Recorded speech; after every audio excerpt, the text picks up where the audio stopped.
Go back India, go back. पिछले कुछ समय से नेपाल की सड़कों पर इस स्लोगन के साथ भारी प्रदर्शन हो रहा है।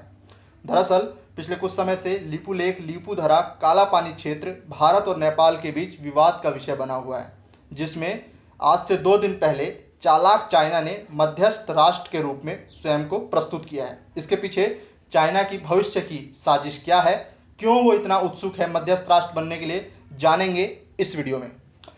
8 मई 2020 को हमारे देश के रक्षा मंत्री राजनाथ सिंह द्वारा कैलाश मानसरोवर यात्रियों की यात्रा सहज सुलभ बनाने के लिए Dharchula Lipu lake link road का उद्घाटन वीडियो कॉन्फ्रेंसिंग के जरिए किया गया। इसके बाद से ही पूरे नेपाल में जगह जगह नेपाली लोगों द्वारा भारी संख्या में प्रदर्शन किया गया। इस प्रदर्शन की मुख्य मांग क्या थी कि लिपू धरा, लिपू लेक और काला पानी क्षेत्र नेपाल का हिस्सा है, जिसे उन्होंने 1816 में सुगौली की संधि के तहत ईस्ट इंडिया कंपनी से हासिल किया है।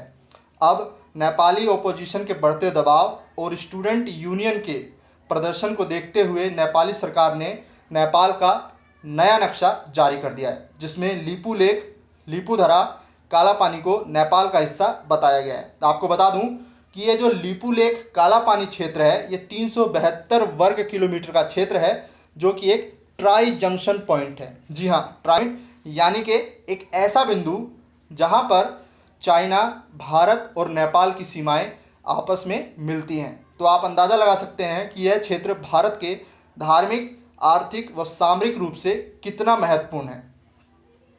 हैरान करने वाली बात यह है कि भारत सरकार हर वर्ष संपूर्ण भारत का नक्शा जारी करती है। इस साल बस थोड़ा सा बदलाव ये था कि जम्मू कश्मीर और लद्दाख, जो कि अब केंद्र शासित प्रदेश हैं, उनकी सीमाएं दिखाई गई हैं, बस, और कोई बदलाव नहीं किया गया।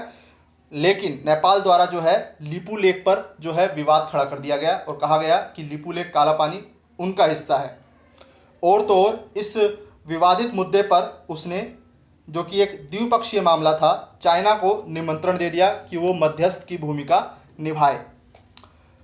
इस पर भारत सरकार बहुत नाराज हुई। भारत सरकार ने 2 टूक में साफ कर दिया कि लिपू लेक उत्तराखंड का हिस्सा है और नेपाल का नया नक्शा किसी भी हाल में भारत सरकार को मान्य नहीं होगा। और यदि कोई विवाद का मुद्दा या विषय है भी, तो यह केवल द्विपक्षीय मामला है। चाइना का हस्तक्षेप किसी भी तरह, किसी भी रूप में स्वीकार्य नहीं होगा। साफ है कि नेपाल ये सब कुछ चाइना के अधीन कर रहा है। लिपू लेक, काला पानी को विवादित क्षेत्र बनाकर सामरिक रूप से महत्वपूर्ण इस क्षेत्र का लाभ भविष्य में उत्तर भारत के संदर्भ में अपनी सैन्य गतिविधियों के रूप में चाइना कर सकता है।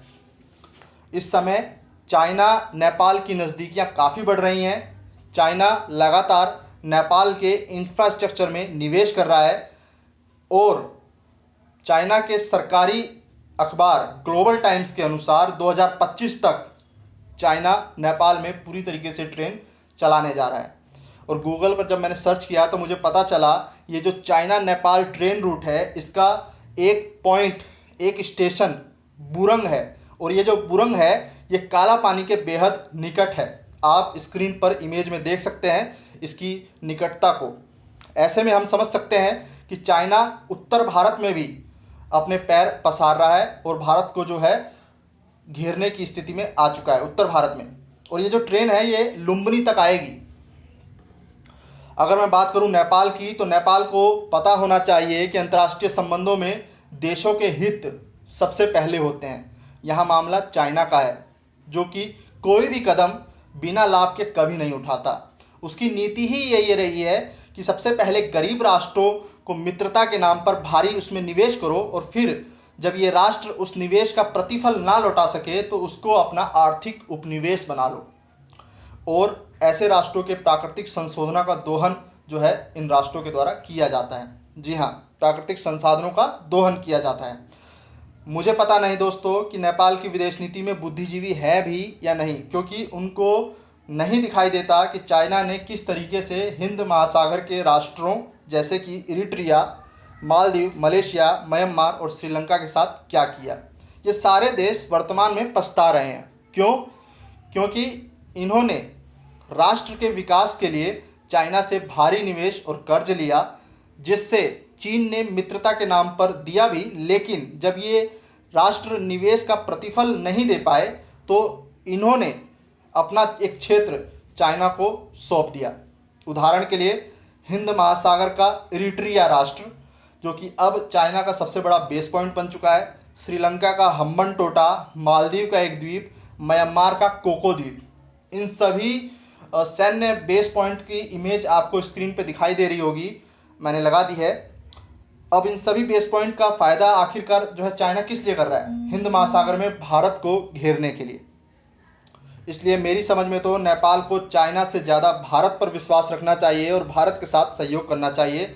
भारत ने सदैव बड़े भाई की तरह नेपाल को प्राथमिकता दी है। जब भी कोई भूकंप या आपदा आई है तो भारत ने सबसे पहले सहयोग किया है। इसके अलावा नेपाल के बहुत बड़ी आबादी में जो लोग हैं रोजगार पाते हैं भारत से। भारत कई तरह की विकास परियोजनाएं नेपाल के लिए चलाता है।